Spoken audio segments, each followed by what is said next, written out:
Hello, and thank you for joining us. This is No Soundbites Allowed, and I am your host, Michael Voss, Dragon of the Southern Tier.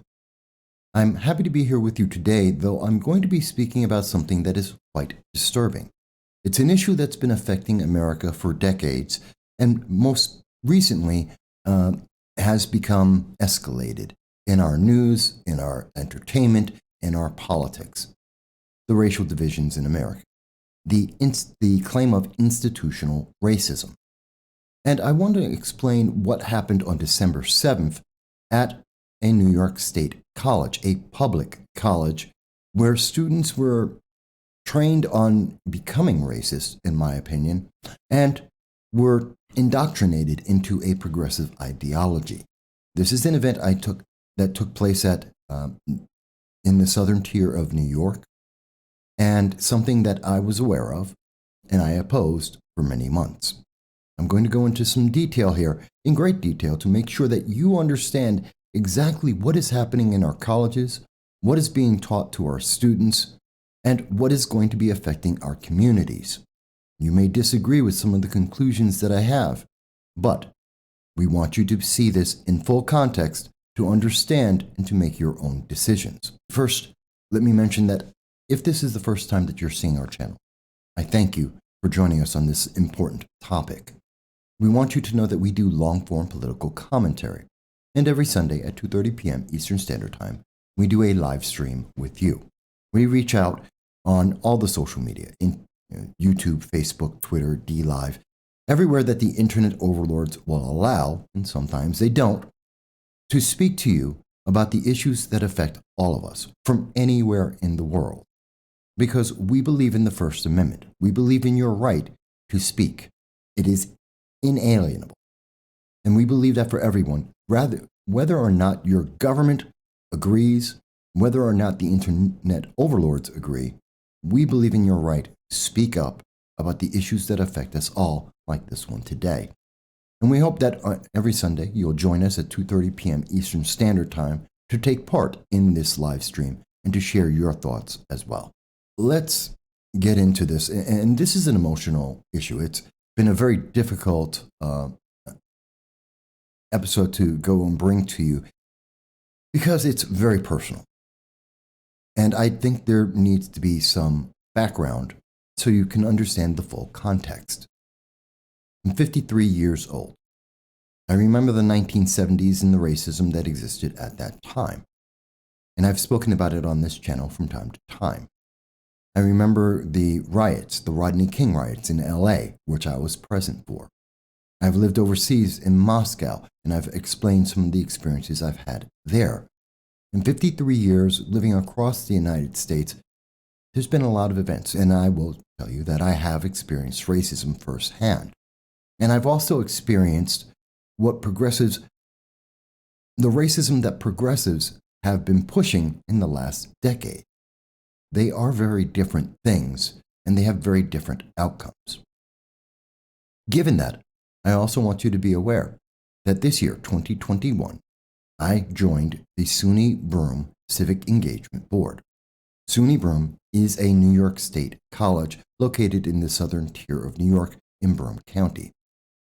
And the Civic Engagement Board is an organization, a group of individuals, both some faculty members of the university as well as private citizens like myself, that seek to encourage the public to be involved in their politics and their communities. It is nonpartisan, and its goal is only to encourage people to be involved, to make whatever decisions they wish, and to make the most informed decision they can. When I joined this board, I first became aware in May of an event that was being planned. The preparations for the event had started before I joined the board, before April of 2021. That event took place today, December 7th, the same day as when America was remembering the Japanese attack on Pearl Harbor, the event that actually caused the United States to join World War II. That is not lost on me. This event, after more than 8 months of planning, came about. Now, before it came to the public, as a member of the board, I was aware of this event. I was aware of the materials and the subject matter. I opposed it. I denounced the event, and I, again, denounce what you're going to see and what was done. I do not agree, and I have disagreed strongly. Members of the Civic Engagement Board are aware of this. This is not a denouncement of the Civic Engagement Board. It is not a denouncement of any of the members of the Civic Engagement Board. But it is a denouncement of the material and its impact and what I believe is the increase of racism that is a direct result of this presentation. And I will explain in detail in just a moment. Again, please follow with me here. There's a lot to this. We need to give it the respect to understand the full context so that we can have a clear understanding. And in doing that, I want to understand, in part, what is it we're talking about? Because we hear in America constantly that we must be talking about institutional racism. We must confront and defeat institutional racism. It is assumed by many of progressives that this is an inherent fact. It is inescapable. Whether it's the applications of critical race theory or its intersectionality, gender identity politics, there are many words for this. It effectively comes down to the same thing. And we're told that this is about social justice. But what does that mean? To understand anything else, we must first take a moment to understand what are we talking about. Justice is defined by Merriam-Webster as the process or result of using laws to fairly judge and punish crimes and criminals. Well, that's an interesting term. That's the more common definition. The full definition is the maintenance or administration of what is just, especially by the impartial adjustment of conflicting claims or the assignment of merited rewards or punishments. It is about fairness. It is about equality. It is about the impartial dispensation of the law to all those who are involved. And in fact, it is an aspect of what is just. And what does that mean? Just, also defined by the Merriam-Webster dictionary, is having a basis in or conforming to fact or reason. In other words, being reasonable. Conforming to a standard of correctness. Proper. Acting or being in conformity with what is morally upright or good. Righteous. Being what is merited. Deserved. Legally correct. Lawful. Justice is reasonable, proper, righteous, deserved, and lawful. That's what being just is. And justice is the maintenance and application of being just in all of its aspects. Social justice, though, is not that. It is more than just an adjective describing justice. Justice by itself needs no descriptor. Justice is universal, and it is not defined by someone's color of skin or their race or gender or sexual preference. It has nothing to do with that. But social justice is defined in terms of race. It is defined in terms of categories. In fact, it is required that individuals no longer exist and that any individual is only a part of a category. It is based on categories of people, not individuals. And San Diego Foundation defines the many definitions. There are many definitions of social justice. Those different definitions vary depending on the group that you're looking at. One of the definitions I want to focus on is social justice is the view that everyone deserves equal economic, political, and social rights and opportunities. Social workers aim to open the doors of access and opportunity for everyone, particularly those in greatest need. It's an interesting definition from the National Association of social workers. Social justice is the view, so it's an understanding, it's an impression, it is subjective, not objective. Justice is objective. There is no subjectivity to that. There is no impression. It is the maintenance of what is just. It is the education of law.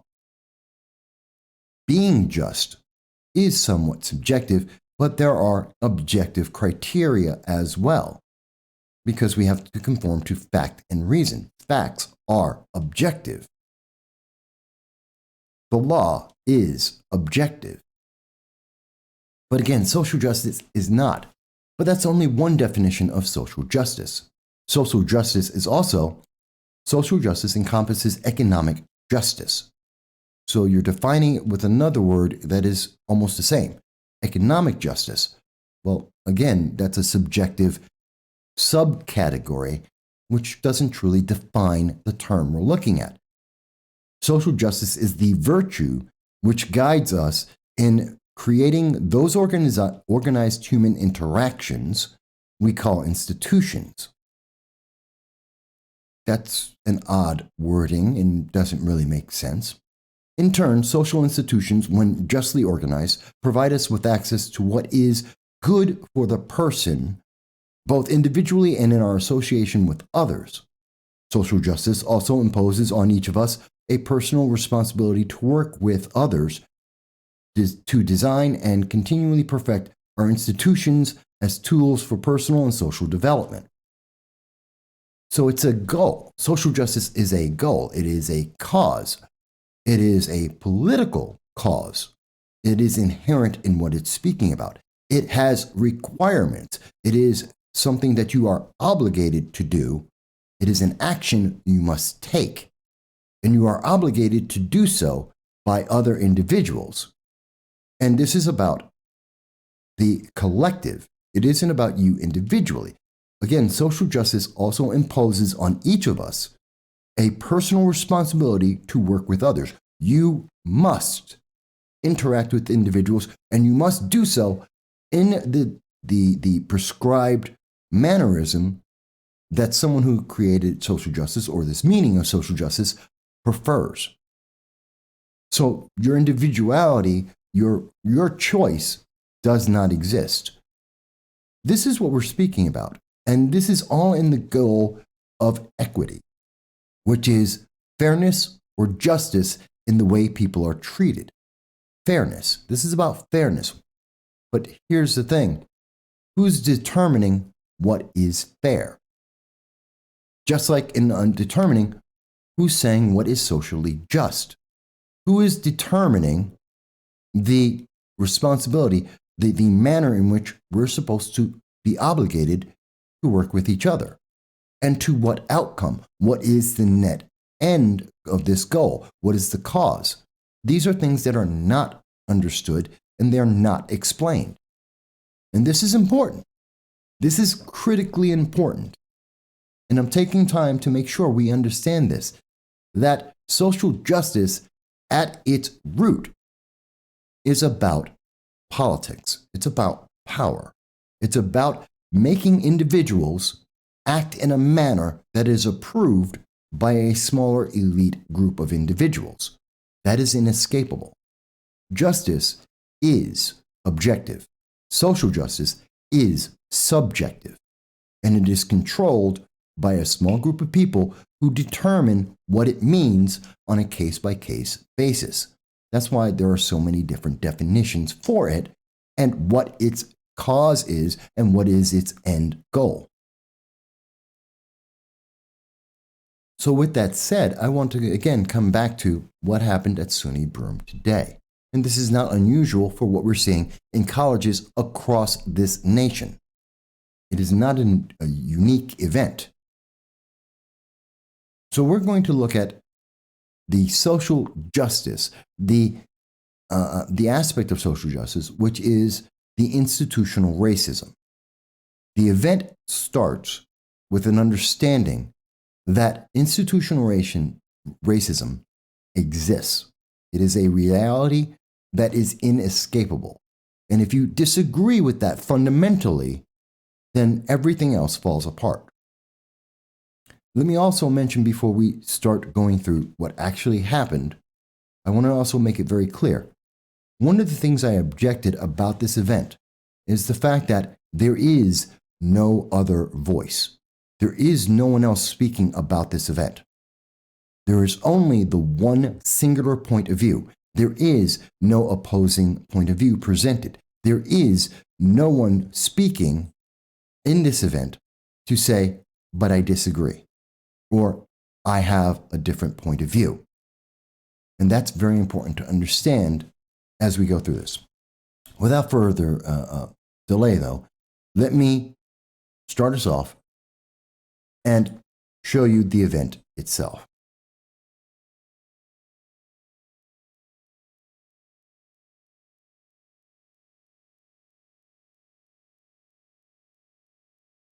Such a wonderful turnout. We are all really, really excited. So thank you for coming. My name is Carla Mahalik, and I'm doing the introduction today and welcoming you all and telling you what a deliberation is in case you showed up today not having any clue what you're here for. Let me address something about why are people here? Why did they come to this event? Who came to this event? To give full context, there were approximately 30 people in the room as it started. That room was comprised of 75% of individuals that appeared to be white. There were 25% of the people in the room that appeared to be people of color. One individual was apparently Asian, and there were a couple of people who were perhaps Arabic or Hispanic, with the remaining group looking to be black. So that's the breakdown of the room. The room is comprised of students. This is a test run, as you will hear attested in the video. And this test run was presented to students who were given extra credit for taking place. I can tell you that the students that I interacted with, to each and every one of them, mentioned that they were here because of the extra credit they would receive in various classes at SUNY Broome. That they were not here of their own volition, but that they were brought to be able to get credit. So they were bribed, and that's how they got the students into the event, apparently. Let's continue. But your willingness to be here is all that matters. And then we will start deliberating, but I thought we'd take a 5-minute introduction just to get us all on the same plane, so to speak. And I want to introduce the people that helped make today happen, and that would be Professor Jesse Warren, who has been working on this since the summer, so we want to thank him, and Professor Scott Corley, who wrote this deliberation. Let me stop again to let you understand some of the individuals that are involved in this process. Again, we're not picking on any individual. We're not attacking the professors for making the presentation. We want to understand what is being presented to these students who were bribed to be at this event.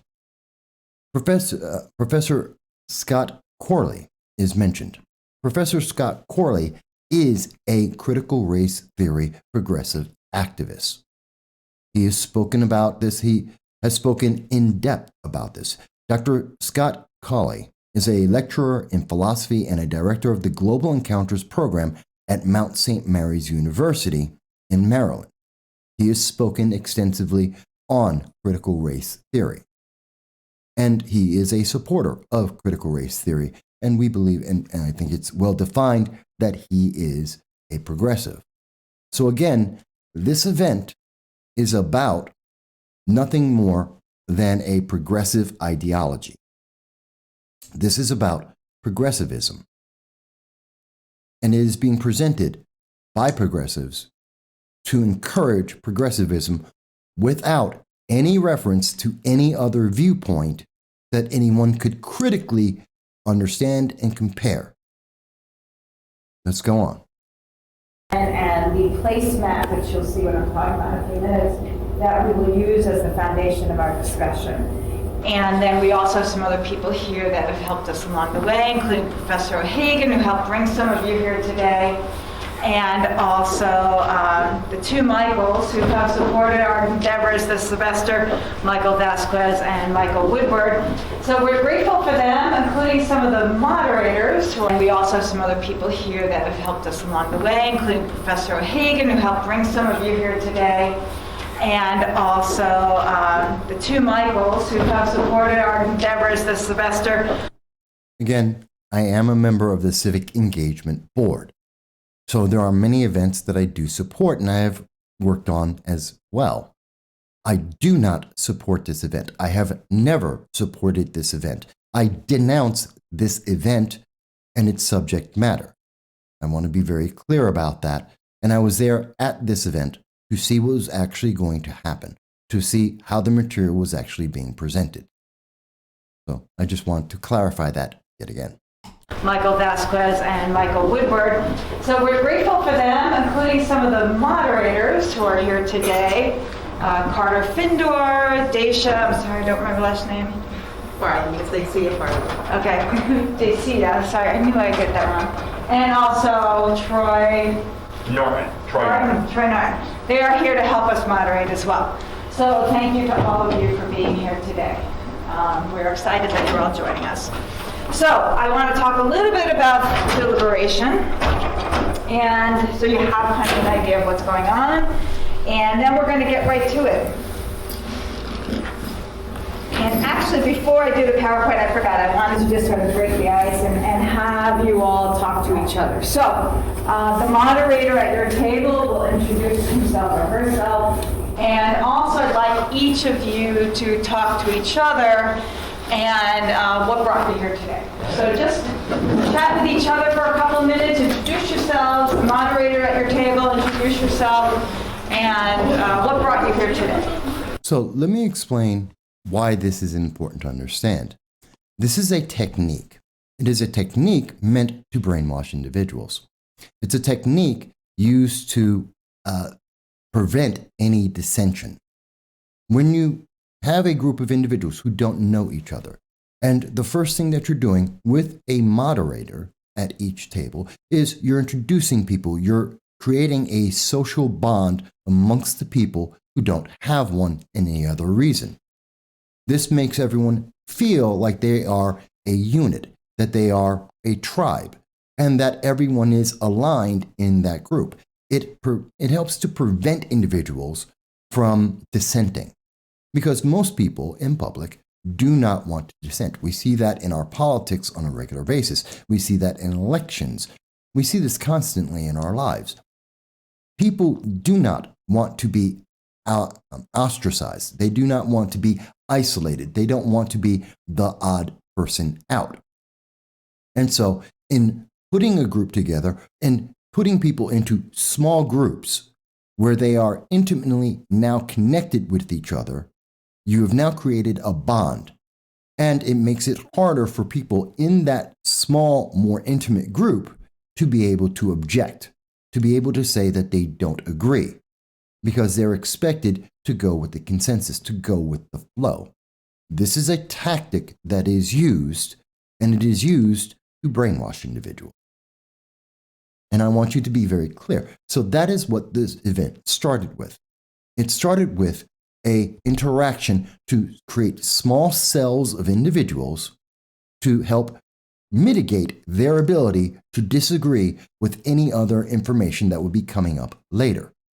The cell that I was in, which is approximately 9 people in each group, included individuals. I was the only black man and the only person of color at my cell, which was not uncommon for many of the cells in this event. And I was the oldest person pretty much in the room. Just to give context on that, we had several college students that were with us, as well as other individuals from the university that were at the table with me. Let us continue on this. We're really excited you're here, and hopefully you have a great experience today and spread the word about deliberations, and we plan to run these again in the spring. So hopefully you'll have such an awesome experience. You'll tell all your friends about it, and they'll come running in the spring to participate. And we'll be looking for moderators to train in the spring Right. too. So if you have a good experience, we'd love to have you to be a moderator. That's on the sign-in sheet. If you if you want to indicate that, just say yes to the moderation thing. We'll contact you in the spring. Great, yes, absolutely, yeah, we definitely need more moderators, and we do those training, we're gonna run some training, so we would love it if you signed up. So I want to be very clear. They are making a pitch to expand the cells that they have. The moderators that, as I understand, were individuals who were trained by the university to promote this progressive ideology. There is a specific training and coursework that must be taken for an individual to become labeled as a moderator, to be able to conduct these deliberations so that you can understand. I want to make sure you understand. And they are making a call to action in each of these small cells to say, please join us, which is a very cult-like kind of thing. But at the same time, I won't fault any organization for trying to recruit new members. Every organization tries to do that. We can't fault them for that, but we do want to highlight what these moderators are, how they are created. And this is something that we see very often with organizations like Progressive Leaders of Tomorrow, Antifa, BLM, and other organizations. But let's go on. So I want to talk real quickly about what is a deliberation, so you have sort of an idea of what we're hoping to do today before we just jump right into our topic. So deliberation is a form of political discourse where, and I'm just going to show it all to you and then we can kind of go over it together. So, where we tackle issues that are not easily solved. Often they're called wicked problems, that there's no, I think there's some feedback here, that there's no particular easy solution, right? And so we deliberate on how can we find some common ground on a particular issue. And we all approach it with our values that we bring to the table, with our perspectives. And so that's what a deliberation is. We don't actually bring our values and our views to this. In fact, if we're looking at the terms, what is a deliberation? First of all, let's understand that a deliberation is a closed system. Outside views are not welcome in that system. This isn't a presentation that is balanced where we have, since this is a more progressive ideology, to also have the opportunity to have a less progressive viewpoint being presented to these students. This isn't about critical thinking. This is about listening and being obedient, of servitude. Look at the terms. What is a deliberation? Deliberation is a form of political discourse where people tackle issues that are not easily solved. That's fantastic. Consider difficult issues with an open mind. That's fantastic. Actively listen to different perspectives. That's fine. Think about what matters most, what they value, and what they are willing to trade off. Okay? Learn to appreciate all points of view that are important. You notice what's not being said there? To introduce differing views.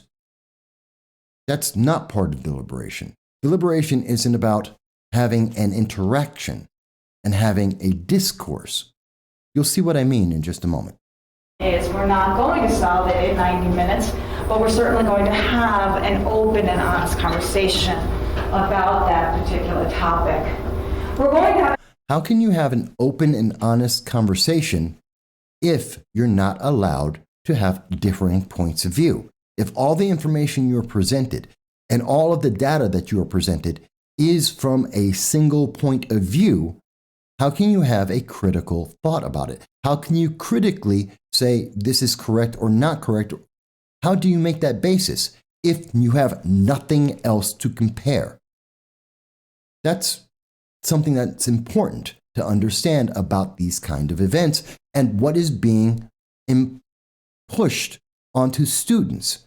These students don't have any other data than what is being presented to them. They have no other information than what is being given to them.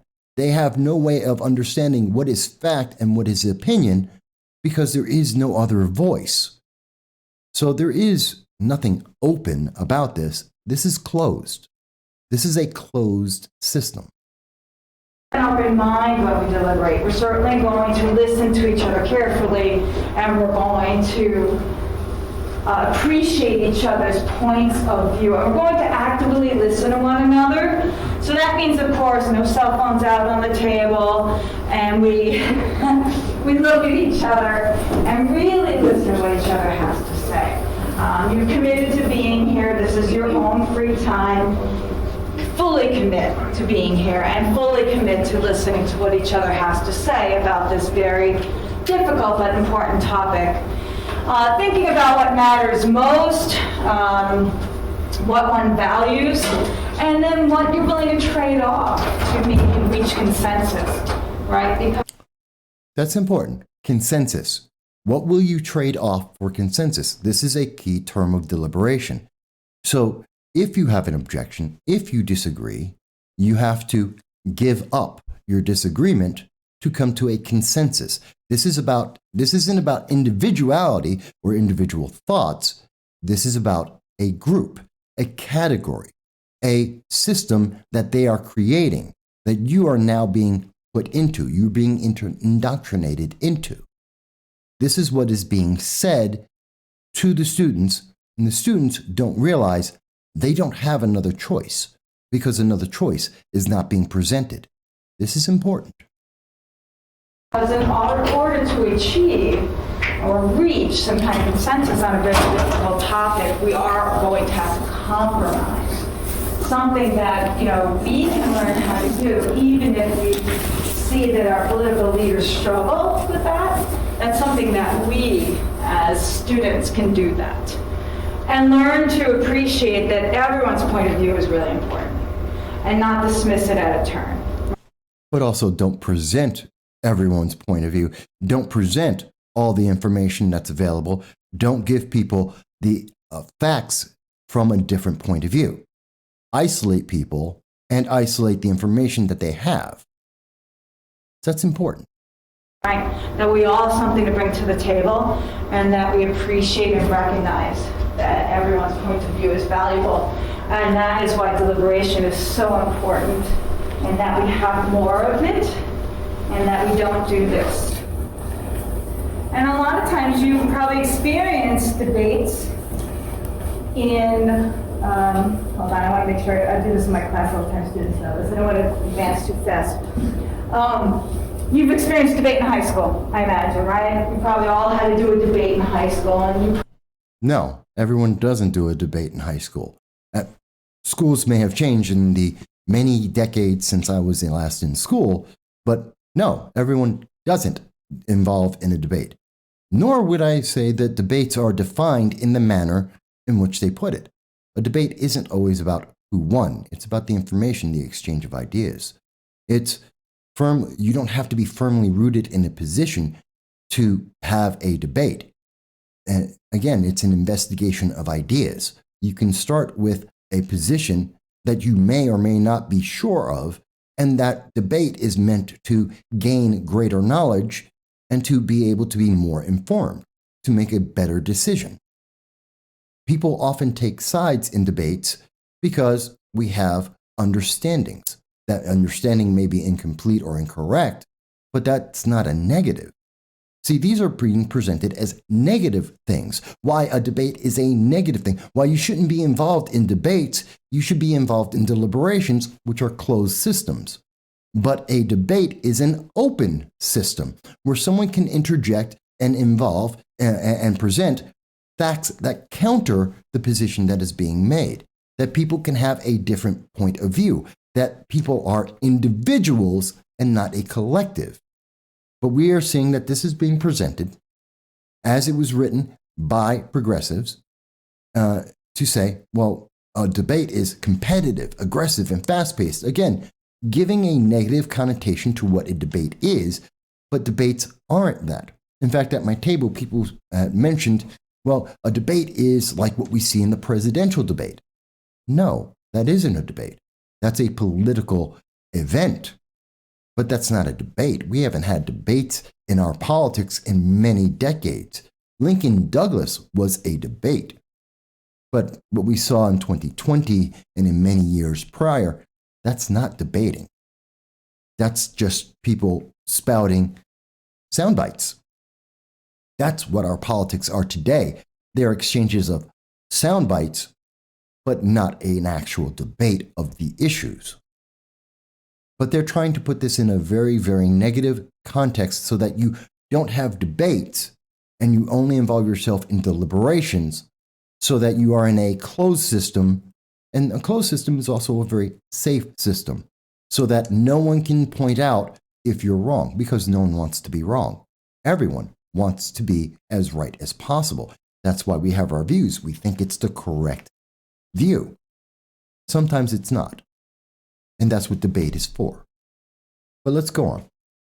How we know that it was very aggressive, very fast paced. You had to make your point, and the goal was to win, right? Well, that's not what a deliberation is. We're not taking sides. We're not going to be so stuck in our own point of view that we're not going to be listening to everyone else's point of view. So this is not a debate. We don't use that word at all. We try really hard not to use the word debate. It is not that experience at all. It is the opposite.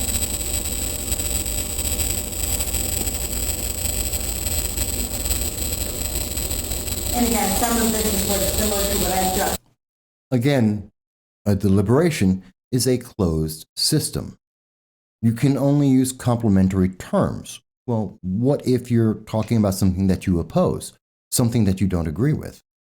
Why should I be complimentary to something that I am against or I think is wrong, whatever it may be?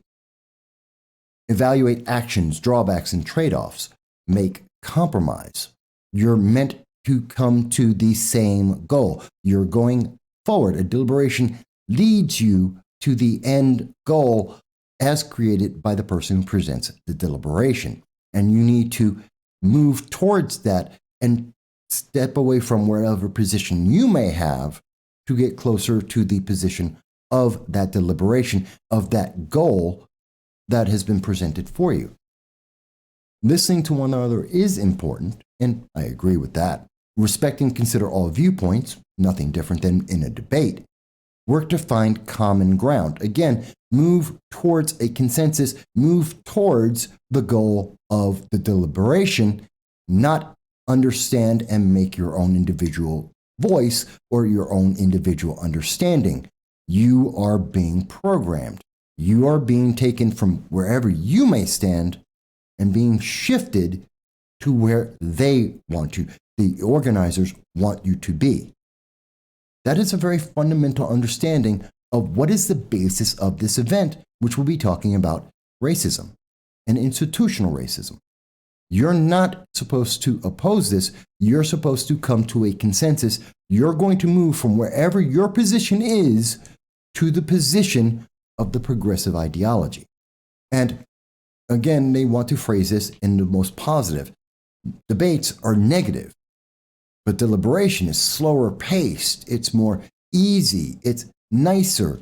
The wording is very important. It is meant to give a subjective seed in your mind saying, oh, but I want to be in a deliberation because that's kinder, it's gentler, it's less harsh, it's less confrontational, it is less thinking involved. It's more of a consensus. It's more protective, but it's also less thoughtful. But that's my thoughts. Let's hear what else she has to say. Said with the opening slide, but it's deliberations are complementary, right? We're not aggressive. We're not looking to attack one another, but to complement one another. And I don't mean like, oh, your hair looks great today, but more about we're open to one another's points of view. We're listening. We're kind to one another. We're going to evaluate the actions that are presented to us. And if Professor Warren would hold up the placemat, just hold it up for a second. We're going to be presented with some options to consider and trade-offs, and I'm going to share that with you in a minute. And we're going to think about what that means, all surrounding this topic of racial deliberation, racial justice, excuse me. Again, we're not dealing with the topic racial justice. This event is being started off, and the main purpose isn't to actually have the discussion yet. You have to be prepped for the discussion. You have to be put into a box so that when you have this discussion, you come out with the right outcome. This is a setup. This is an indoctrination. We have to prepare you to have the conversation. Why? Why not present your facts and let people take that and absorb it? You have to be prepared. You have to be set up. You have to be organized to be able to accept this in a manner to come to a conclusion or get closer to the conclusion that is the goal of this event. That's not very positive. That's not very free. It's not even good. But let's go on. Again, respect and consider all viewpoints, work to find common ground in this very difficult topic, and we're not going to rush. It's not a fast-paced conversation. It's slow, it's deliberate, it's considerate. Okay, so one more diagram, and to kind of reinforce what we're going to do today, we're going to go over the ground rules of our deliberation, which I'm going to put up in a minute. We're going to introduce the issue. We'll talk about how it affects us directly. And then we're going to consider one option at a time. So on this racial justice placemat that we'll be giving you in a few minutes, there'll be 3 options to discuss. You'll each get about 12 minutes to discuss each option. Because we are going to try to keep to our time of 4:30, give or take. That's what we told you. And then at the end, we're going to reflect on our discussions, review our discussions, and figure out, well, what was the best option of the 3? What was the most difficult one to discuss? Maybe what's lacking? This is our first time testing this out. Is there something lacking in the information presented, or what could be added? How about an opposing view? How about not guiding people to a conclusion that has already been presupposed? How about having open thought and not a consensus? Again, look at what we're being told. You're going to go through this process and you're going to end at a point that has already been predetermined. The outcome is already known. You have no choice in this system. It is closed. You have no other voices that are introduced into this system. You have only one path, and you must walk down that path to some extent. That's a problem. So that's how we're going to approach our day, our hour-ish that we have left. I gotta keep moving here. These are some of the vocabulary words that we hear when we talk or deliberate. So I always like to let you all know, you'll hear these words as we start today. We don't have an issue guide, we just have a placemat. And the placemat presents the information to you nicely right in front of you, much like a placemat does when you sit down at a...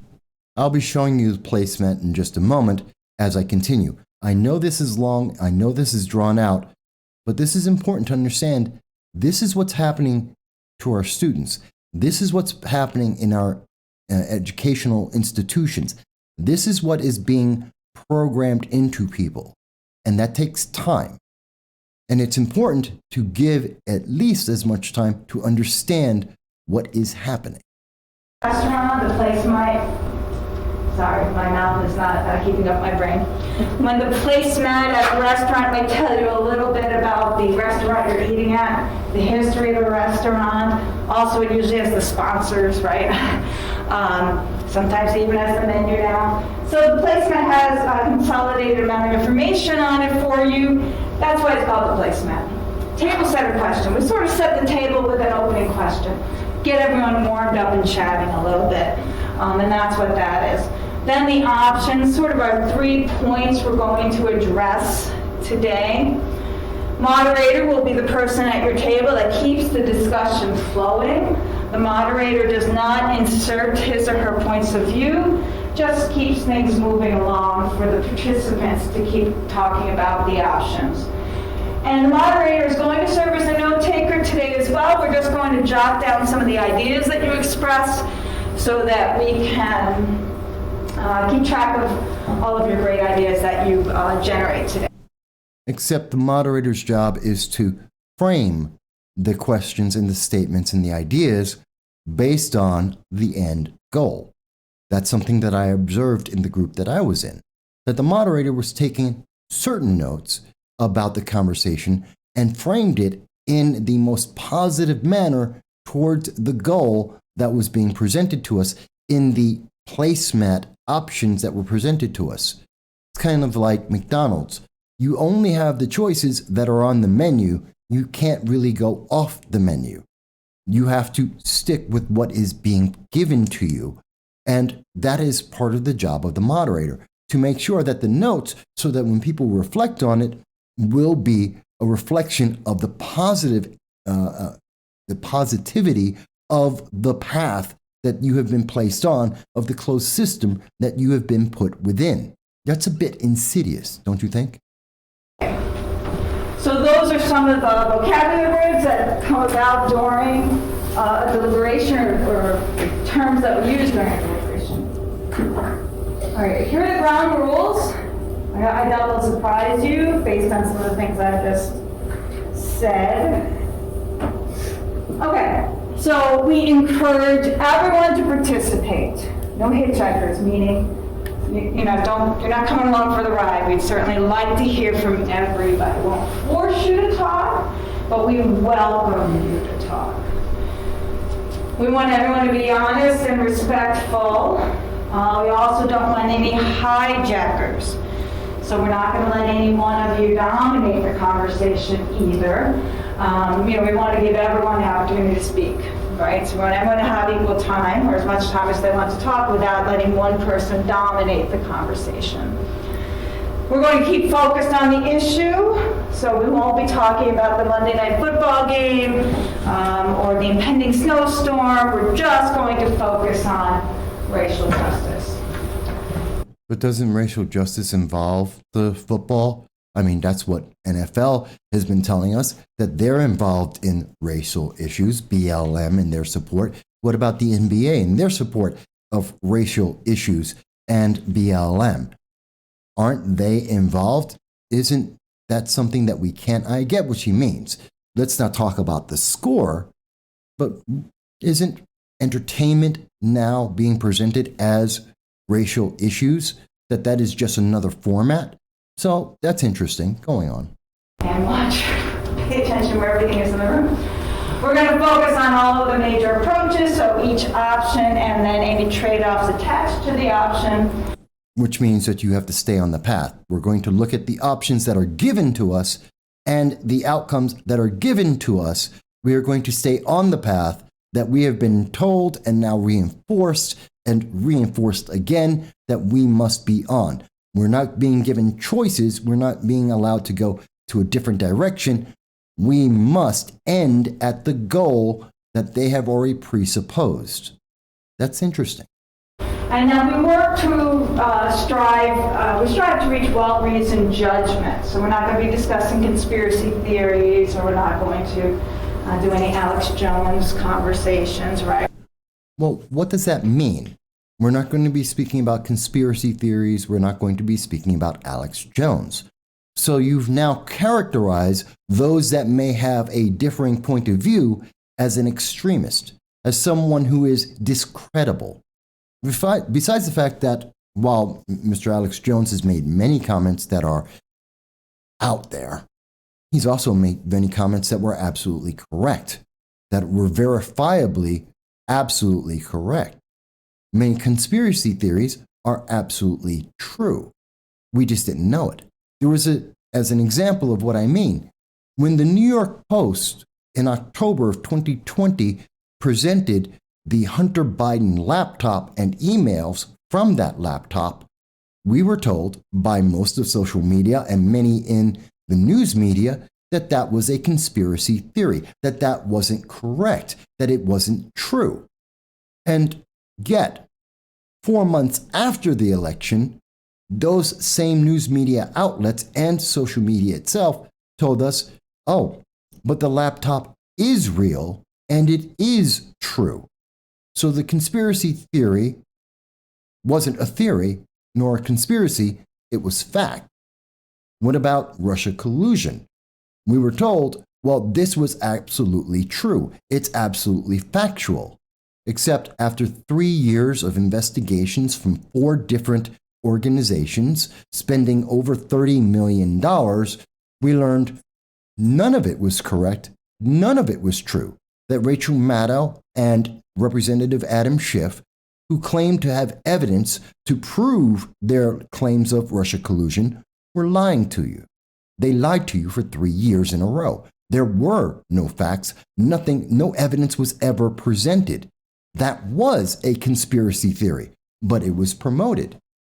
So when I hear someone say, oh, there are no conspiracy theories, there's no Alex Jones, you're saying, don't introduce information that isn't accepted by the news media, that isn't accepted by social media, that isn't a consensus thought, which doesn't mean it's correct. It doesn't mean that it's accurate. You just can't go off the reservation. You can't get off of the path because someone may have more information and it may be valid information. It just may not be widely known. And therefore, that would be claimed as a Alex Jones kind of situation, like the New York Post, as opposed to Rachel Maddow and Representative Schiff. And yet, the truth is very different. Just something to keep in mind when you hear someone say that. It's not meant to say, oh, let's not go off into the weeds. It's meant to say, if you have a different opinion, if you don't want to come to the goal that we have presented, then you are an extremist. You're the problem. That's what it's saying. We're going to stay focused on what's provided to us. We're going to focus on what's do provided. these ground rules make sense? No. Okay, good. I see some nods heading. Heads nodding. Yeah, sorry. What am I missing? Would anyone like to add a ground rule? Just raise your hand if you think there's something missing there. Jordan. Interrupted. Okay, no interrupting each other. Perfect. And I already forgot your first name. Jonah. Jonah, what do you see? Have fun while talking amongst your peers. Have fun while talking amongst your peers and don't interrupt each other. Great. No judging. No judging. I should be writing these things down. Okay, no judging. Excellent. What else? All right, so we're going to add no judging, no interrupting, and enjoy yourselves or have fun while talking with your peers. Do we agree to add? So what she's saying is, what are these additional rules? There is no conflict. There is no open thought. See, and I think Professor Jordan Peterson highlighted this very well. To reach a consent, to advance human knowledge, to advance human technology, to move forward, it requires conflict, different ideas, a clash of ideas, a clash of ideologies. And so if we make it safe, if we make it tame, if we restrict the way people get to speak and what they get to speak about, then we don't get the net outcome of the best outcome, of the correct outcome, if a correct outcome exists. They're couching this, as we have said, in these small cells of individuals who want to be in a consensus, who don't want to be ostracized, who don't want to be isolated, that have a path put before them, that they're told they must stay on, that they must reach the goal, the objective on this path without any interruptions, without going anywhere else the information might lead to, or introduce any questions that would take us off of that path.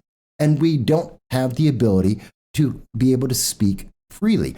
That doesn't mean to not speak respectfully, but we don't have the right to speak freely. You are being chained to the path, and the path has a goal, and that goal only leads one way, which is why there is no conversation and no information that conflicts with the goal of this event.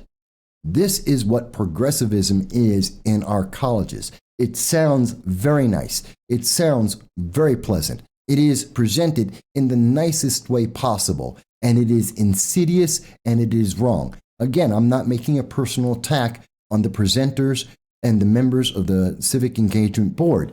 That's not the case. I'm talking about the material and the process. And this is all before we've had even one opportunity to address the cause of this event, which is to discuss racial justice or the institutional racism.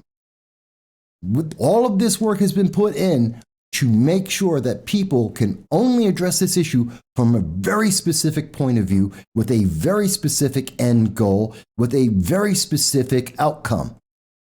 And no one can deviate from that based on the rules, or they will be outcast and considered extremists. They will be punished, socially punished, for doing something that it was unacceptable as deemed by the elite progressives that created this event. Can you see why I have a problem with this? Those three? Yeah. Yeah, those are awesome. Very good, thank you. I'm going to add them to my PowerPoint later. Okay, wonderful. All right, so we're going to start with the table setter question, which is just to get everyone warmed up at each table. And here it is. It's table setter or an icebreaker question. I'm sure you're all familiar with icebreaker questions. So I want you to talk at your table about this question. Talk about a time when you might have felt out of place.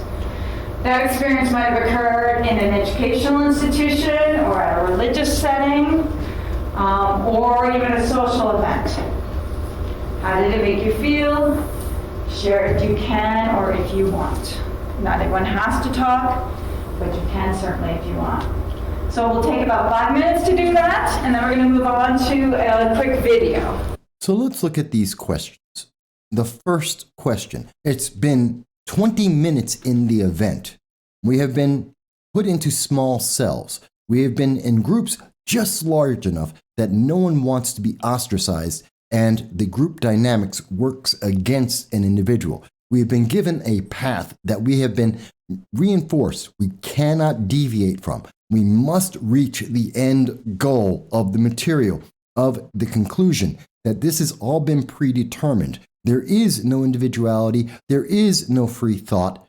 And we now, after having that well established and reinforced several times to us, we now have the first actual question that they want us to look at. Talk about a time when you felt out of place. Is that inherently racist? No. And that has nothing to do with race or racism. That experience might have occurred at an educational or religious setting or a social event. Okay, but is that racist? When you're talking about, I don't know, going to a party, going to a dance, going to the movies, going to your classes, is that inherently racist? Is there a racist component of that? Because we're being told at the same time that we're being given the question, we have on the screen being told to us systemic racism explained. So the implied thought is, the context of this is systemic racism. Talk about a time when you felt out of place because of systemic racism. That experience might have occurred at an educational or religious or social event, which is systemic racism. It's a system, and it is racist. How did you feel about the systemic racism? If they did not want to program you to reach an outcome that they have already pre-selected, they would not have the systemic racism explained. They wouldn't have that on the screen. That would not be part of the question that is presented to the public. If they removed systemic racism explained, then you would have a question that does not imply racism. It implies social awkwardness. It implies events and scenarios that happen individually. It'd be about individuals. Instead, we're talking about a collective feeling, and it puts you on a path that has already been predetermined. This is very subliminal, and this is very well done by some of the best educators out there to use these tiny subliminal cues to lead you on a path, to deny you free thought, to deny you critical thinking. There is no critical thought that is being presented here. This presentation has one goal, and that is to create a drone. That is my opinion. You may disagree with that, but I am showing you why I am coming to that conclusion, and I admit again that I start from this with the presupposition that institutional racism does not exist. Not that racism does not exist, that institutional racism does not exist. It is a construct of a political agenda that is meant only to remove the individual and remove the individual thought, to deny critical thinking. And I think this question makes that very clear. Now, to go forward just a moment. So go ahead and start. Now, at this point in the event, I was there and we spoke at our group table. One individual mentioned how they had gone to a school event, a dance, and in that dance, they had gone by themselves, and that made them feel isolated, that they felt socially awkward. That happens. I mentioned that the one time in my life that I have ever felt like a minority. Since the subject is racism, since that is the underlying theme of this event, I spoke about when the one time I felt that I was a minority, which happened to be in Moscow, a quarter mile away from the Kremlin, in the middle of the winter, where I was the only black person I could see for 45 minutes in the middle of the main street. And there was no one else. And after 3 months of being in Moscow, it was the first time that I realized I was one of a few dozen people, maybe a few hundred people, in a city of a couple of million people that was a person of color, and as well, an American and speaking English. I was isolated. I was literally a minority. It was a unique experience, an experience I have never felt anywhere in my life across the United States at any time in the United States. It was an interesting perspective. And then the discussion in that group went on to explain, and I made I suggested that perhaps one of the things that we need to look at is the frame of reference.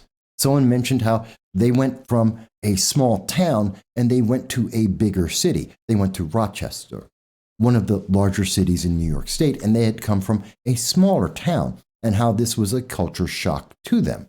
And I also had a similar thing, coming from New York City and going into smaller towns, which would be essentially every town and city in the world is smaller than New York City. It is less common around the world to be crossing the street with a couple hundred people in each direction every day. And yet in New York City, that is a norm of life. So many people are not familiar with that. They are thrown off for that. But let's look at the frame of reference. Because when I look at cities, when I look at towns, well, I look at them as being quite small. To me, they are smaller than they actually are because my frame of reference is New York City, a city of over 8 million individuals with several million more visiting every day. That is what I consider normal. That's the normal size of a city. That is a normal city. Other people don't see that.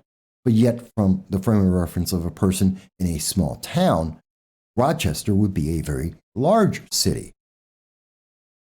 So, in understanding the frame of reference of the way people are speaking about something helps us understand why they would say that. I can understand why someone from a small town of maybe a couple hundred people would consider a city of 100,000 to be very large, a huge city.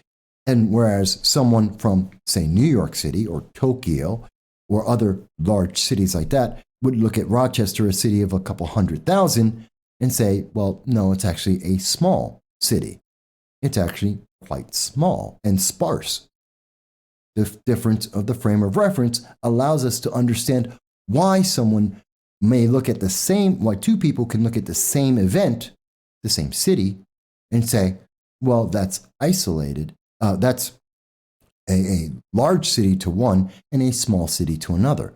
Perhaps that's a way that we should be focusing, especially about this idea of racism. Perhaps we need to start off with a conversation about the frame of reference of the people who are speaking to understand what their point of view is. My group found that to be quite interesting, but I don't think it was in line with what the goal was because it didn't support institutional racism. It supports individual outcomes and ideas. But it goes on. Related foundation. So we've got what's called the starter video to get us thinking a little bit about systemic racism and racial justice. So I'm going to play that, and then we're going to, then we will. Again, I ask you, so the goal was for us to think about systemic racism. Whatever we were speaking about, when we were talking about the different sizes of cities, when we were talking about going from to a high school dance, when we were talking about activities of our lives, well, we're supposed to understand that is inherently racist, that is systemic racism. Somehow in those elements of our stories talking about the different sizes of cities and going to a dance, that was racist. That's what we're being reinforced. Now we have to recontextualize the conversation we just had because we're supposed to understand, oh, but there's racism in that. You just didn't know it. You didn't realize it. You didn't address it. Why? What's racist about a city being small to one person, large to another? What's racist about going to a dance by yourself and feeling socially awkward? Why does that have anything to do with systemic racism? Because it doesn't. But you're being programmed to follow a path to a predetermined outcome. The goal is to make sure you do not critically think. And now that we've started on that path and we have been reminded you must follow this path, you must accept their definition, the progressive idea of systemic racism and everything else they prescribe about that. So we go on. We'll distribute the placemats and talk about racial justice. Did you want to add something? We're just going to have to shut off the music and turn up the volume to. Oh, okay. I'm going to start distributing the placemat. Okay.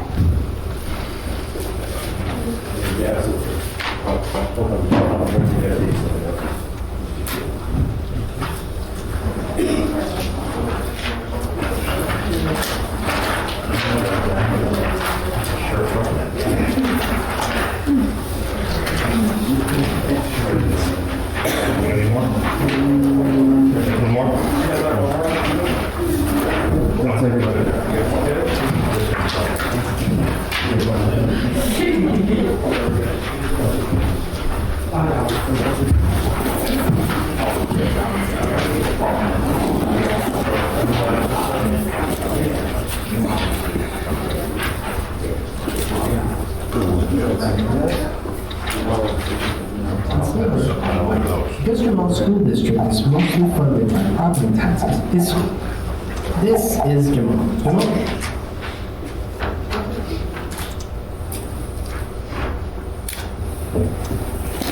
Okay, everyone's got it. For some reason the closed caption is in Japanese. I don't think anyone just reads Japanese, do they?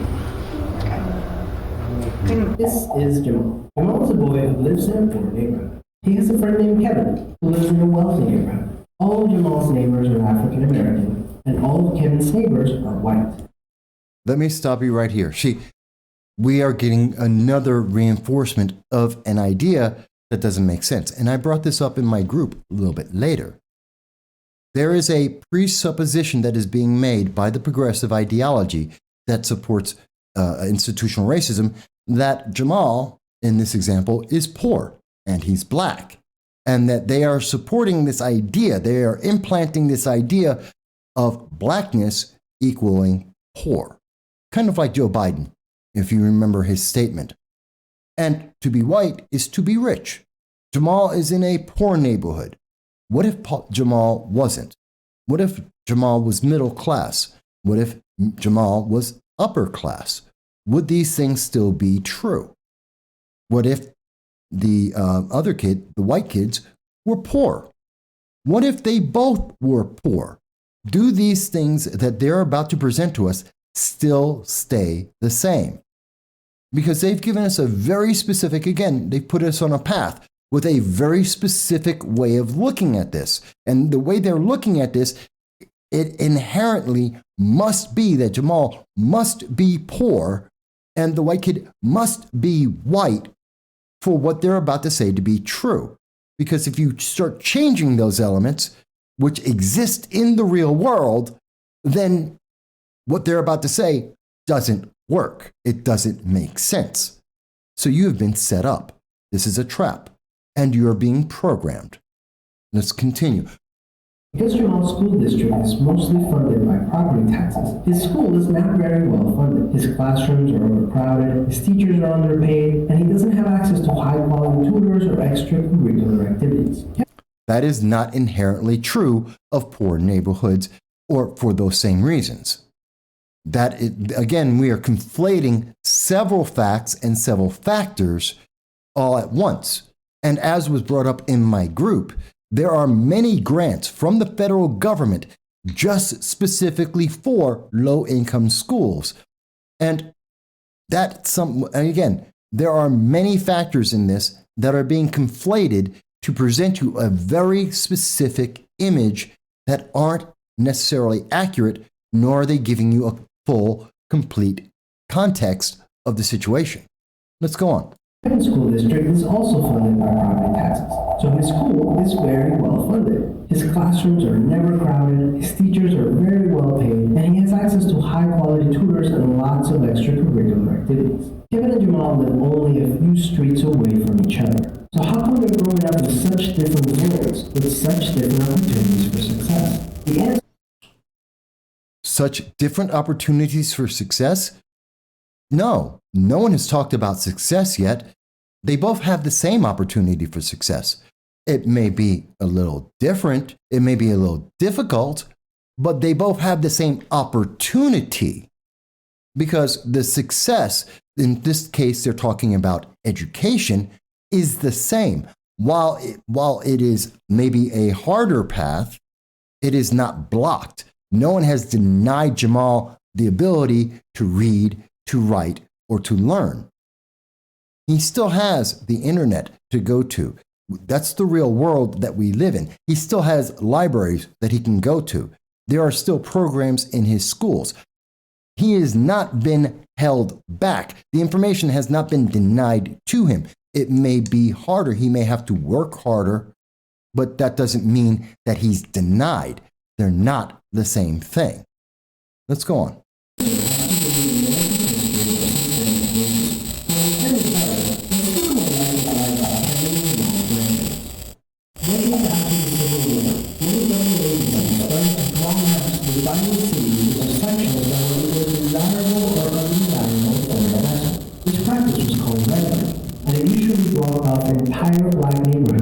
Do you notice something?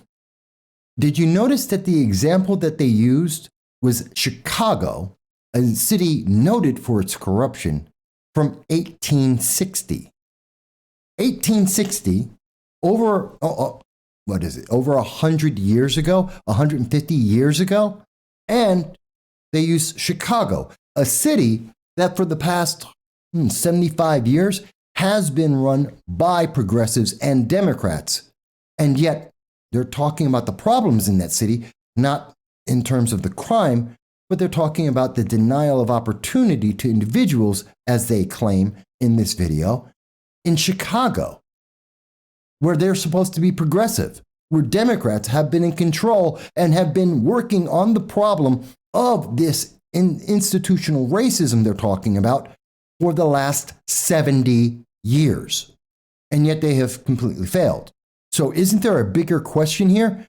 If this progressive ideology is so good, if it is so correct, if it is so morally uprighteous, if it is so just, then why have Democrats failed for more than half a century when they have had complete control of that city and that state to be able to make any and every change they want? And they've been running social experiments to make those changes for over half a century.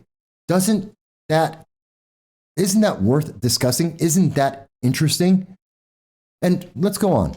From access to private and public investment. Banks and insurance companies use these maps for decades to deny Black people loans and other services based purely on race. You mean to tell me that the poor of Chicago weren't also were not being given these loans?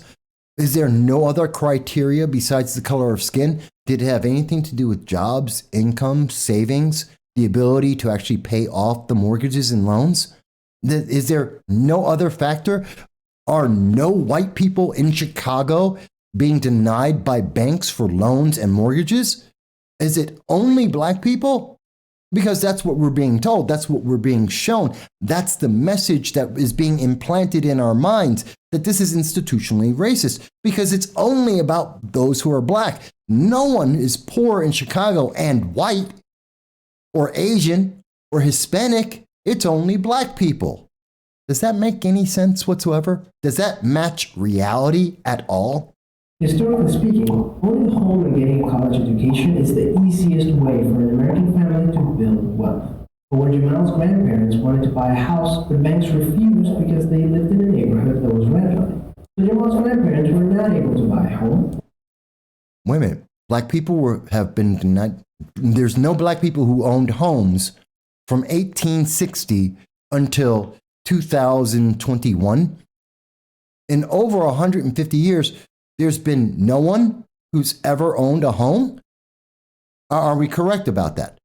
No one has been able to get a home in America that is Black, and because they have been denied this.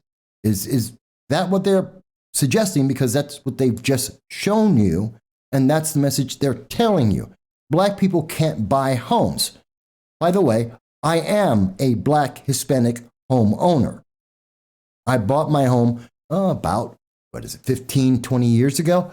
I've owned my home. My brother owns his home. My sister owns her home. I have friends who own their homes that came from the Bronx. And we grew up poor. So that's very interesting. And maybe that's just a new thing. Maybe that happened for people who were born after the 1970s. Did no Black people anywhere in America ever own houses? Was there no such thing as a Black middle class, say like for Dr. Martin Luther King, when he grew up, his family?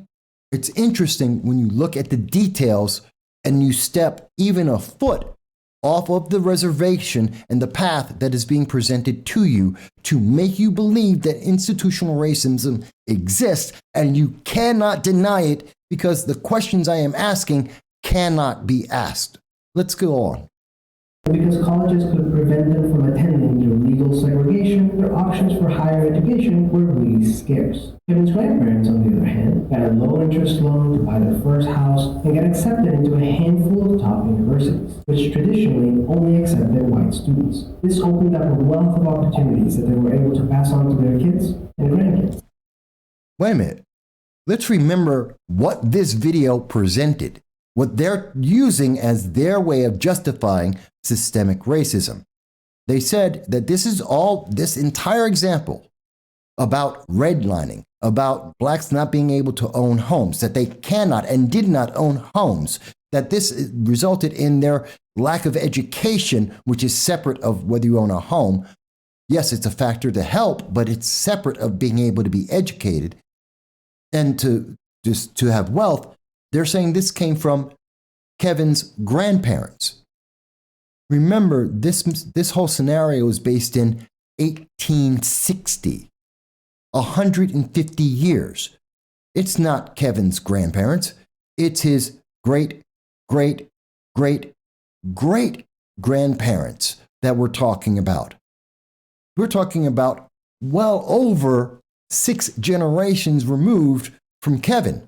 And what happened 6 generations ago may or may not have a factor. Members of the family may have gained wealth or lost wealth. Not everyone went to college. That was and still is not the most common thing in America. Traditionally, 11% of the population of the United States actually goes to college. Most people work for a living. Most people go to an office and work, or they're a plumber, they're a carpenter, an electrician, which are incredible trades, and I recommend them to anyone.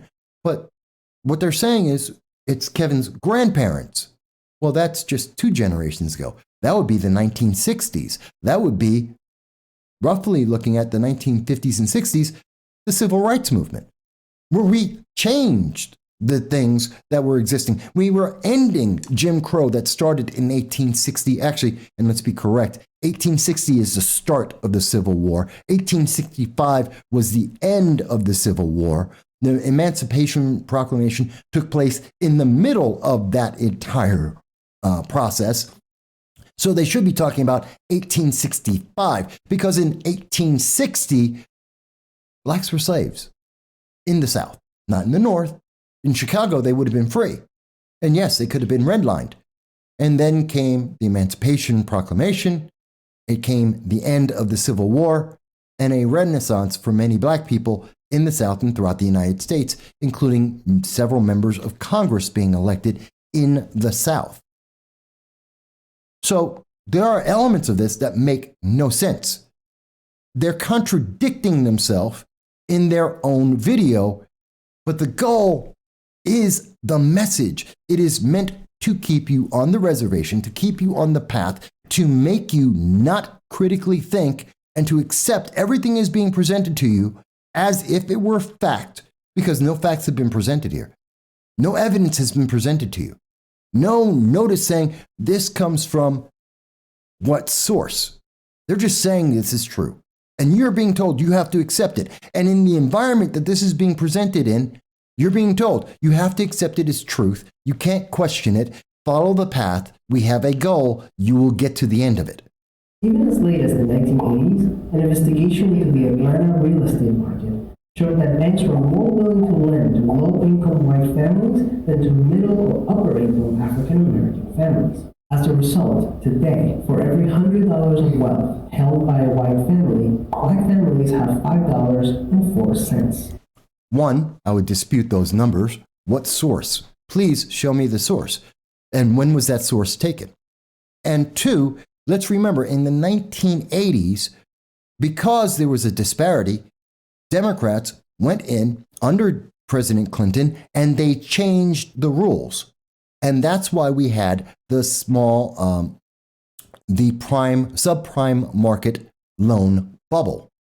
We changed the rules and we allowed poor black families who could not afford the homes that they were now able to buy. We were encouraged, and banks were told, financial institutions were told that they had to gain more minorities and minority home ownership and minority mortgages. And the subprime market was created. And from 1986 until 2008, that was a bubble, 30-year mortgages.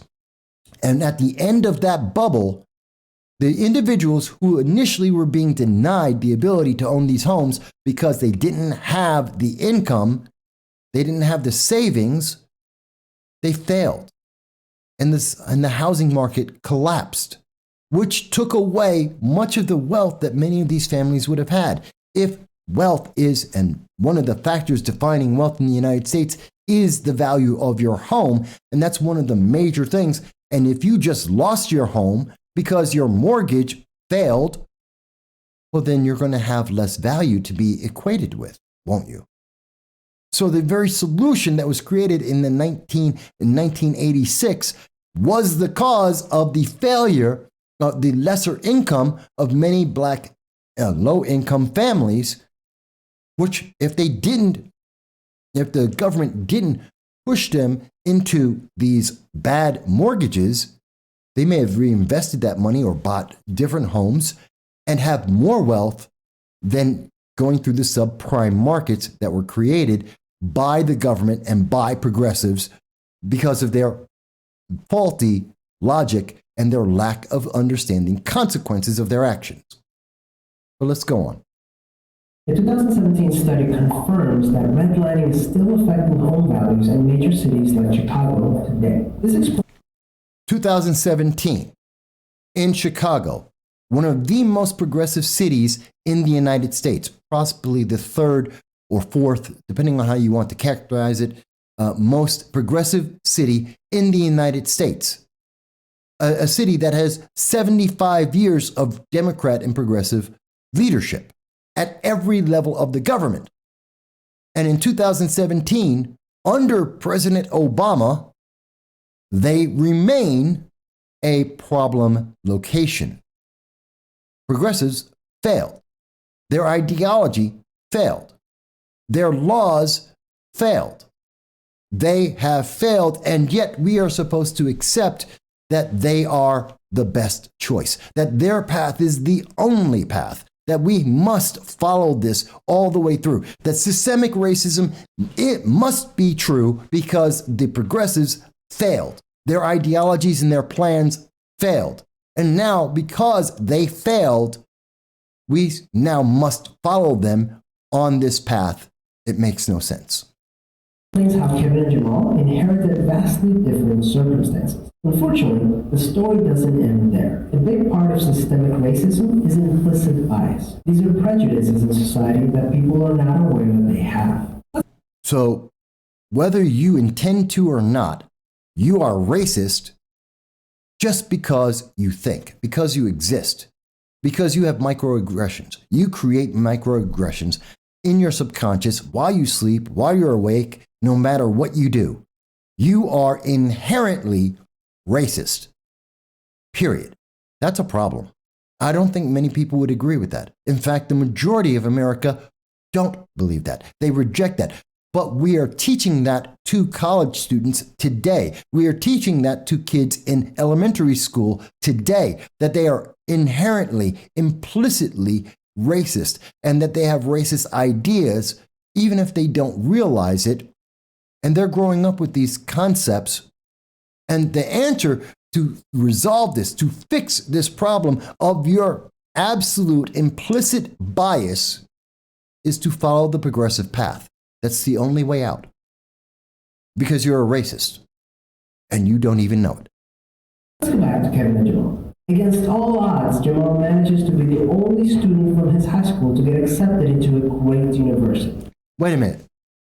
Jamal is the only person in his high school? Nobody in his high school was able to get into a college? Oh, they say a great college. Well, what does that mean?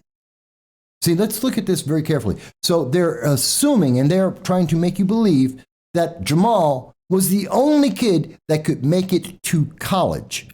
That's the implication that they're putting there. Well, that's not historically correct. That's not accurate in America. That's just not real. Many kids of many different races go to college every day. Again, only about 11% of the entire nation go to college. It is overwhelmingly common for people of every race and every religion and every gender and every sexual preference not to go to college. And that has always been true in the United States. But we have more people going and more diversity that is happening now than we have ever had before. But to say that Jamal is the only person in his high school, that's a racist idea. That's a racist supposition because it is not backed by facts or truth. You're trying to subvert someone's thinking to make them believe something that is absolutely not correct. But if you want to say, well, he got into a great college. Well, yes, maybe he got into Harvard or Yale or Stanford. Does that mean those are the only colleges people should go to? And by the way, how many people are denied the opportunity to go to Harvard or Yale or Stanford or one of the other Ivy League schools? Ask how many Asians are denied the ability to be able to be let into these schools, even though we have seen evidence that they racially profile to deny Asians to allow blacks in. So there's a problem here. And it's a bigger problem, and they're trying to gloss it over and let you know it's institutional racism and white people are at fault, even though there's a lot of problems with what they're saying. But let's go on. The same one that Kevin and his high school friends are in. But after Kevin and Jamal both graduate, Jamal notices that his resume isn't drawing as much interest as Kevin's, even though they graduated from the same program with the exact same GPA. Unfortunately for Jamal, studies Wait a minute, let's go back. So they have the same classes. They have the same grades. Jamal has the same grades as Kevin. Okay. Do they have the same skills? Do they have the same hobbies? Do they have the same certifications? Are they the same? See, they're saying, well, see, they both got 4.0 GPAs, and that's the only thing that's important in getting a job. That's not true. That's not real. We know that's not true. We know that's not real. There are other factors, like your skill set, like your hobbies, like your certifications, like how well do you do an interview. There are many reasons why someone might not do well, but they're not addressing that. No, the answer is, well, Kevin's white. That must be the only thing that's different. Even though there are many things that they are presenting to us that might not be the same. That could be a problem. Perhaps it's the way Jamal speaks. Maybe he's a very socially awkward individual and doesn't know how to do an interview well. Maybe Jamal has a stutter. I remember a gentleman who ran for Congress, and he had intense stage fright. Anytime he was in a conversation with more than 3 people, he would turn red and stutter. Fear. And that cost him any hope of being able to run for Congress and actually win. But let's understand, these things happen. Let's go on. that same GPA. Unfortunately for Jamal, studies show that resumes with white-sounding names get twice as many callbacks as identical resumes with black-sounding names. Implicit bias is one of the reasons why the black unemployment rate is twice the rate of white unemployment. Jamal is a black name? By the way, when did names get racial components? I think this is an important question. When did names become racial? By the way, the name Michael means one like God. It comes from the Aramaic. It is an ancient name. And it goes back to Aramaic, which would be in the Middle East, which would be people who were not white. So is it a white name or is it a Mediterranean name? Is it a non-white name? Because it is a non-white name. That's where it comes from. But according to this video, they're saying, no, that's white. Well, let's really understand this carefully. What about Jamal? What does Jamal? Is Jamal a black name? No, Jamal isn't a black name. Jamal is an Arabic name. It means beauty. And it is directly aligned with religion. It is a Muslim name, which doesn't mean white or black. A religion is not dictated by the color of skin of those who believe that religion. There are white Swedish people who are Muslims. So that's separate. But the name itself is Arabic, which is not black. So Jamal doesn't have a black name. He has an Arabic name, a Muslim name. Now, you want to say that's a problem? Maybe, maybe not. But again, Kevin's name is not white per se, but names aren't colors. They're not genders. They're not sexual preferences. They're a name. Again, is that the reason why, as they want to present to us, is the name, is a person's name the reason why there's an unemployment rate disparity? Are we sure? Are you Are they really trying to tell you that because of your name, you're more likely to be unemployed? By the way, Jamal is a relatively new name in the United States. It's not common. It's not common. Neither is Shaniqua, Daisha, Daquan, all of those really fun neo-African names that are often made up to sound more African and more tribal. But even the ones that are accurate and actually have a meaning, like Jamal, is that the only reason?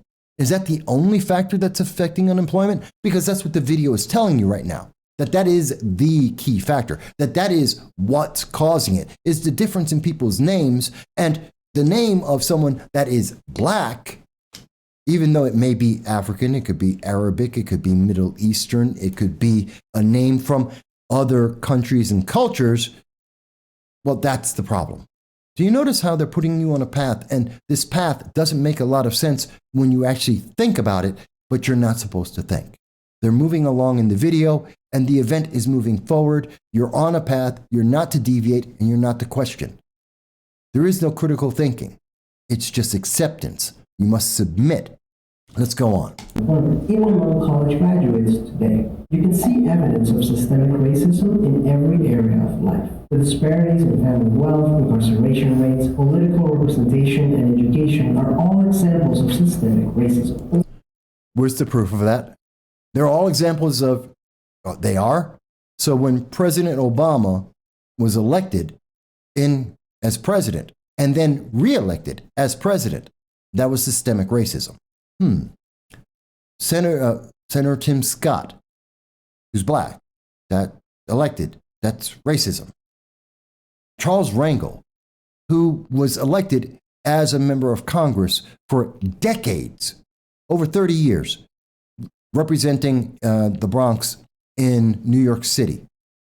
Decades, one of the most powerful Democrats ever. And he was elected and reelected because of racism, institutional racism. Maxine Waters, one of the most powerful Democrats today, who gets reelected year after year. And that's institutional racism. Alexandria Ocasio-Cortez, who Nancy Pelosi herself said is so secure in her district that Nancy Pelosi has stated publicly that if you had a glass of water and you told people that it was a Democrat, it would be elected in Alexandria Ocasio-Cortez's district, which is the New York 14th. But she's in that office because of institutional racism? Does that make any sense? And I'm sure that if we were to look at education, if we were to look at incarceration, wealth, we can find other things that make you say, that doesn't make sense. It doesn't seem accurate. But again, we're busy on this video. You can't ask questions. You can't stop to think. This is a program. You are already predetermined on where you're going to end up. You are on a path. You cannot deviate for it. There is no critical thinking allowed. Let's continue. Unfortunately, the biggest challenge with systemic racism is that there's no single person or entity responsible for it, which makes it very hard to solve. So what can you do? The first thing you can do is work towards becoming more aware of your own implicit biases. What are some prejudices that you might hold that you're not aware of? Second, let's acknowledge that the consequences of slavery and Jim Crow laws are still affecting access to opportunity today. Again, accept. Take it as truth. Take it as fact. Do not question it. This is the truth because they have said so. And you're not meant to think about it, evaluate it, or try and determine for yourself, is that actually correct? Is that true? Is affirmative action not existent, that it doesn't work? That we should abolish it because it's useless? What are they actually saying? All the advances, all the changes that we have made, the entire civil rights movement is meaningless. According to this video, meaningless. Do you agree with that? As a result, we should support systemic changes that create more equal opportunities for everyone. So you should support the progressive ideology, the democratic socialist ideology. You should support socialism. That's what they're presenting. Reform criminal justice. That is BLM. That is Antifa. That is the progressive movement. That are the democratic socialists of America. And predatory lending. That's often said by the Democrats, who helped create some of that predatory lending themselves in the 1980s, as I mentioned, in 1986 with the subprime mortgage loans. They're creating the very problem that they're now telling you they need to resolve. Protect voting rights. In Texas, as an example, in Texas, 65% of whites vote. In Texas, 64% of blacks vote. If you listen to Texas Democrats or Democrats in Congress talk about voting rights, they identify Texas as one of the problems and that there is a disparity and we have to protect the voting rights, even though blacks vote essentially, factually, the same as every other group. But they're telling you this because you're not supposed to question it. There is no other voice. There is no critical thinking. Just accept it. It's true. Now you're a progressive. Increasing public school funding and making it independent from property taxes would be a great start so that poor and wealthy districts can receive equal access to resources. Systemic problems require systemic solutions. Luckily, we're all part of the system, which means that we all have a role to play in making it better. Except when you don't agree. Then you're ostracized. Then you're punished. And then you're socially unacceptable. You get unpersoned by social media because you have to follow the path. See, you're part of the group. You're socially accepted if you do what they say. If you do not think and you do not question and you do not deviate, then you're accepted. You're part of the in crowd. It's okay. What if you don't? What if you're an individual and you have a different opinion about any aspect of everything that we've gone over so far? What if you disagree with anything that they have presented? What if you question any of that? Are you still part of the solution? Because they don't seem to indicate that you are.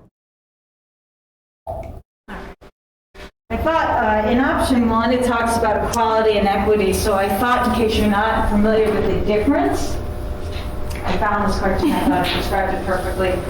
So equality means that everyone is given the same opportunity. So all three of these people got a box to stand.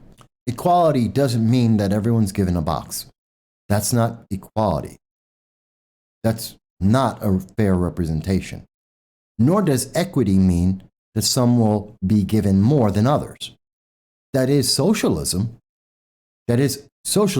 Each receives according to their need, and all are taken from equally. The government takes from everyone and gives as they determine everyone needs.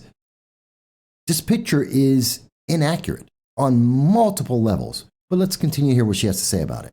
To see the game.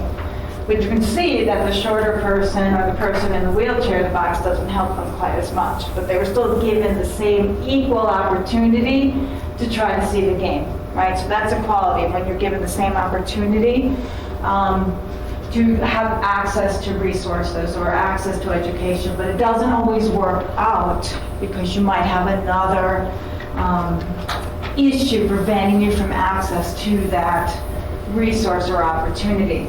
Whereas equity gives you that additional leg up, acknowledging that perhaps you need more help to access that resource.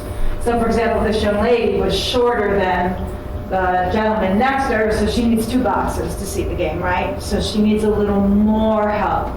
Or the person in the wheelchair, the box does that person no good, right? You can't get the wheelchair up on the box, but you can get the wheelchair up on a ramp. So that's equity, when you make things right. No, that's not equity. As we have shown you in this video, and as we had highlighted for you in this video, that's not equity. Equity, again, is fairness in the way people are treated. So that's not the same thing as what she's saying. She's conflating it so it sounds like it's the same thing, but it's not the same thing. And social justice has nothing to do with fairness. It's not about fairness. When we look at prisoners, when we think of Waukesha, the Waukesha attack, where a gentleman made a conscious decision to drive through a parade, killing people because they were white and he was black, because he believed, as he has stated on social media, that white people are evil. He believed the progressive ideology that is being promoted right now. And that resulted in him committing an atrocious crime. Well, he also had committed multiple violent crimes.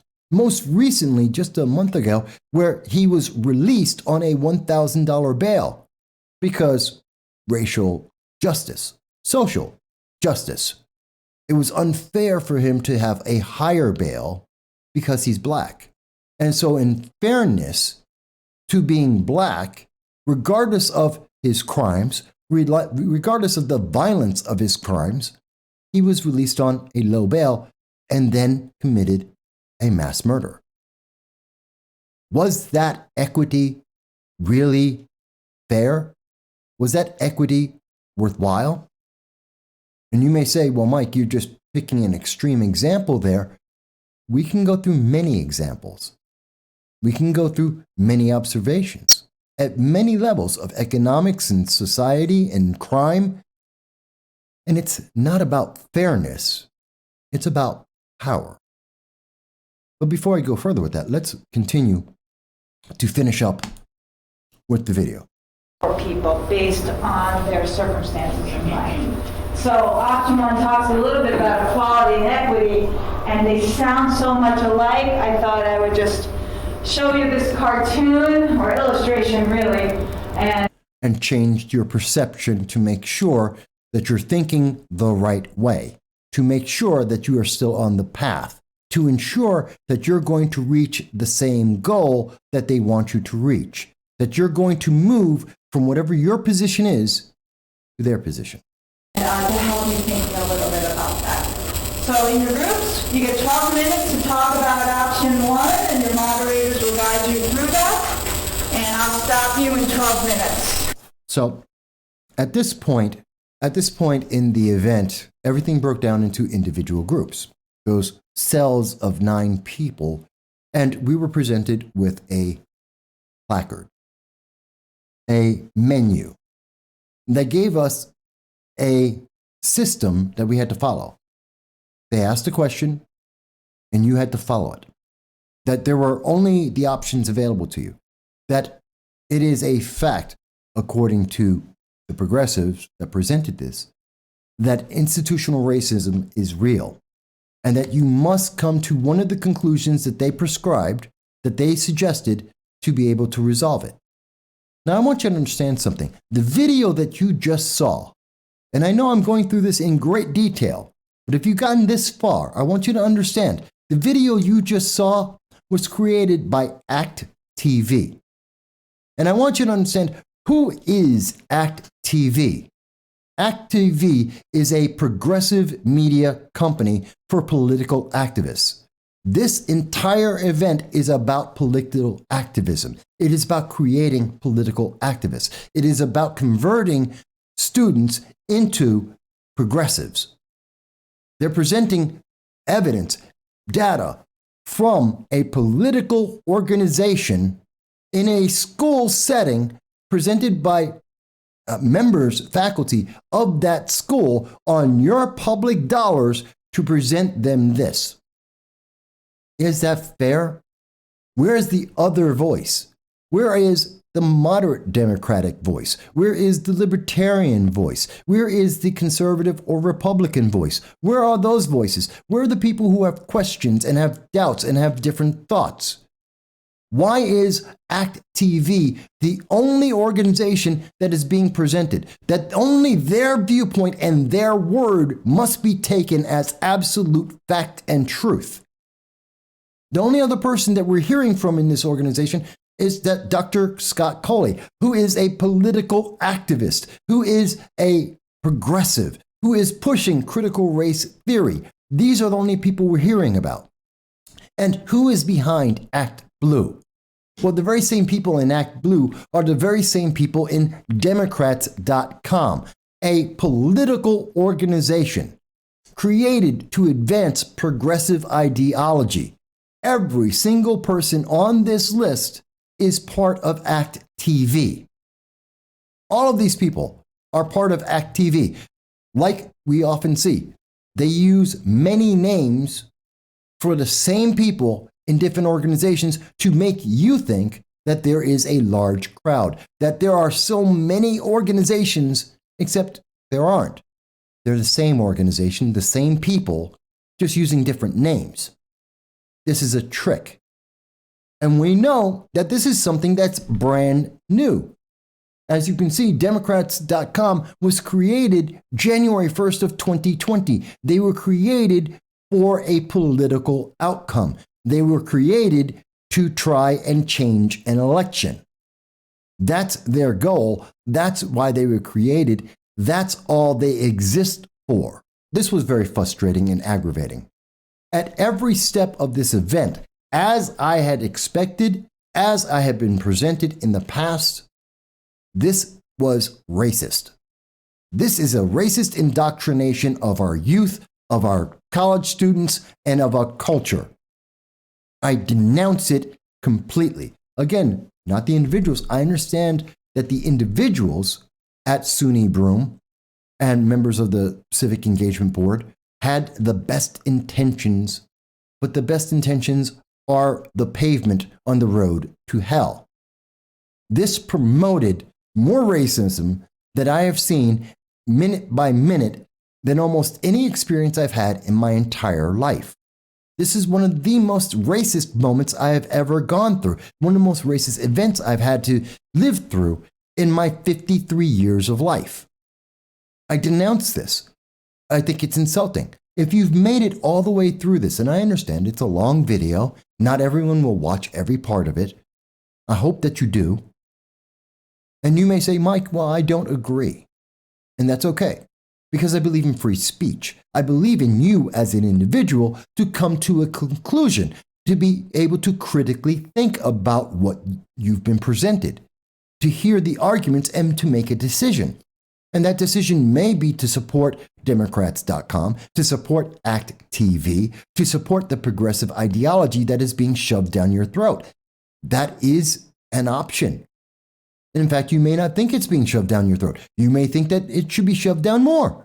But I want you to understand that I'm unnerved by this because of, let me give you an example. One of the questions that was asked is how can we resolve, how can we fix the institutional racism that is being claimed as being real, that it is an absolute fact. You cannot escape that, just like you can't escape the microaggressions of being racist by birth, by your actions. You are a racist, according to the progressive democratic socialist ideology.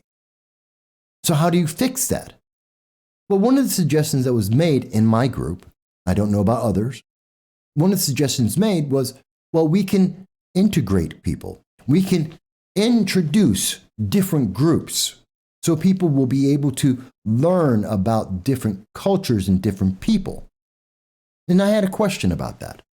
So what they're suggesting is if you live in Nebraska or Iowa or New Hampshire, what they're suggesting is we need to take minorities equal to the proportion in the community.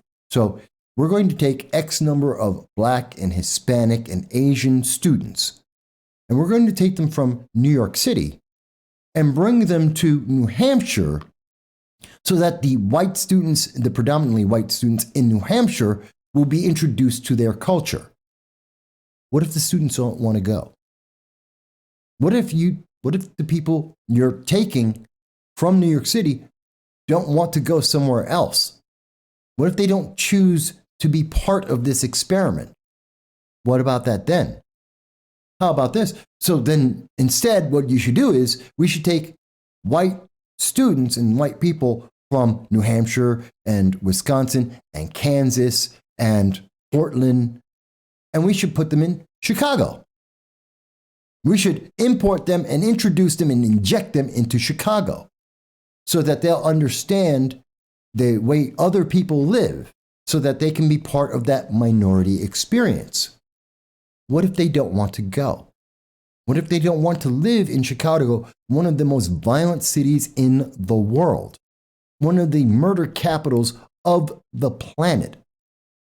What if they don't want to be in that democratic stronghold that is rife with violence? Oh, then we have to force them to do that. We have to make this a law. We have to make sure, we have to force the integration of these different groups. That's what my group came to. Said, well, we should make that a law. Yeah, let's make it a law that people would be integrated so that they get this mix, so that will end institutional racism. My answer to my group was, that's been done before. That's a plan, and it's been executed before by Stalin. And if you want to know how well that worked out, just ask Soviets. Ask people who've lived in the Soviet Union, who lived when their villages were decimated, destroyed. They were given the choice. You can move or you can die. And the result of that, look at countries like Moldavia, Kazakhstan, Azerbaijan. Look at how that has worked out. How the people have lived their lives once the pressure of government oppressing them was ended. You might be surprised. Then I also asked one other interesting question of my group. And I posed this question. They said, well, why do you oppose this? Why do you think this is so wrong? I said, well, I don't agree with it supporting racism. I don't agree with it supporting segregation. They said, segregation? No one's mentioned segregation. There is no segregation under this ideology. And I said, well, safe spaces. And they said, safe spaces? Safe spaces are voluntary segregation, where only certain groups of people of certain colors, of certain genders and sexual preferences are allowed and no one else is. That's segregation. And they looked at me and they said, I've never thought about it that way. And I said, I have.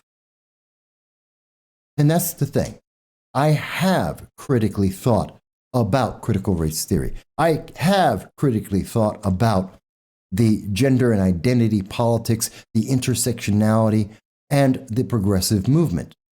I speak with many progressives on a regular basis. I read much of the literature from progressives on a regular basis. I understand. I don't agree. And I see the result of what they are doing. And the result of what they're doing is more justification for people like George Floyd and for the actions of the Kusha driver than anything else. More calls for violence, like we're seeing out of BLM New York, as they threatened the next mayor of New York, Eric Adams, a progressive himself, as they have threatened violence and riots and fires and blood if he does not submit to BLM. If you don't agree, if you don't think that's true, look it up. BLM New York, Eric Adams. Look at the major news media, they covered it. It's a fact. I don't support those things. I don't think America supports those things. And for good reason, because it is racist. It is inherently racist. It is inherently detrimental to our nation and to our society, and they are tearing America apart, and they are destroying our kids. They're destroying our colleges. I will say again, I denounce in the strongest terms this event.